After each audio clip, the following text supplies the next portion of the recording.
নমস্কার বন্ধুরা, job Genex YouTube চ্যানেলে আপনাদের প্রত্যেককে স্বাগত। ডিএ নিয়ে অত্যন্ত গুরুত্বপূর্ণ একটি আপডেট। আপনারা দেখতে পাচ্ছেন যে ডিএ মামলা আজকে উঠেছিল সুপ্রিম কোর্টে, কিন্তু শুনানি হয়নি।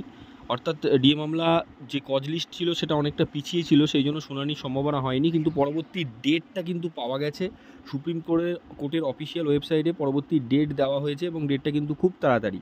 দেখতে পাচ্ছেন এখানে ডায়েরি নাম্বারটা আপনাদের শো করছে। নিচের দিকে স্ক্রোল করলে দেখতে পাচ্ছেন যে 22/4/2025 ডিএ মামলাটা উঠেছিল।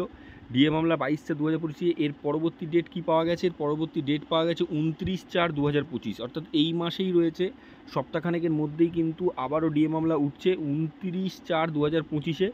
কিন্তু অতি দুঃখের সাথে বলছি, আবারও কিন্তু বিচারপতি চেঞ্জ হলো। দেখতে পাচ্ছেন আগামী 29/4/2025 আবারও মামলার ডেট পড়েছে। মাননীয় বিচারপতি বিক্রম নাথ এবং বিচারপতি সন্দীপ মেহতা বেঞ্চে আগামী মঙ্গলবার। অর্থাৎ ডিএ মামলা তাড়াতাড়ি উঠলো ঠিকই, কিন্তু বিচারপতি আবারও চেঞ্জ হলো। বিচারপতি কিন্তু যারা ছিলেন তারা আবার পরিবর্তন হয়েছে। এখানে বিচারপতি সন্দীপ মেহতা এবং বিক্রম নাথ, এই বিচারপতি দ্বয়ের বেঞ্চে কিন্তু ডিএ মামলা উঠতে চলেছে। তো শুনানি কতটা হবে, কি হবে, কারণ সেটা বলা এখন মুশকিল। কারণ নতুন বিচারপতি তারা আবার ডিএ মামলাটা শুনবেন। কতদূর কি ডিএ মামলা এগোবে এখন বোঝা মুশকিল। কারণ বিচারপতি আবারও চেঞ্জ হয়েছে। ডেট পাওয়া গেছে 29/4/2025। ডেটটা খুব তাড়াতাড়ি পাওয়া গেছে, যেটা খুবই গুরুত্বপূর্ণ।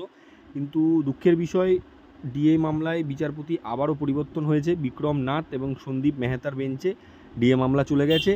যেটা আগে কিন্তু সঞ্জয় কারোল এর বেঞ্চে কিন্তু ডিএ মামলাটা চলছিল, সেটা পরিবর্তন হয়ে অন্য বিচারপতিদ্বয় চলে এলেন। তাহলে আমরা আশা করতে পারি পরের দিনও কিন্তু ডিএ মামলা সমাপ্তি হবে না। কারণ বিচারপতি পরিবর্তন ঘটেছে, তিনি আবারও ডিএ মামলা শুনবেন, বিচার করবেন, তারপরে কিন্তু স্পেশাল রিট পিটিশন খারিজ করতে পারেন। গুরুত্বপূর্ণ আপডেট, দুঃখজনক হলেও আপনাদের সাথে শেয়ার করলাম। সকলের জানার প্রয়োজন রয়েছে, অবশ্যই লাইক করে সকলের মাঝখানে শেয়ার করে দেবেন।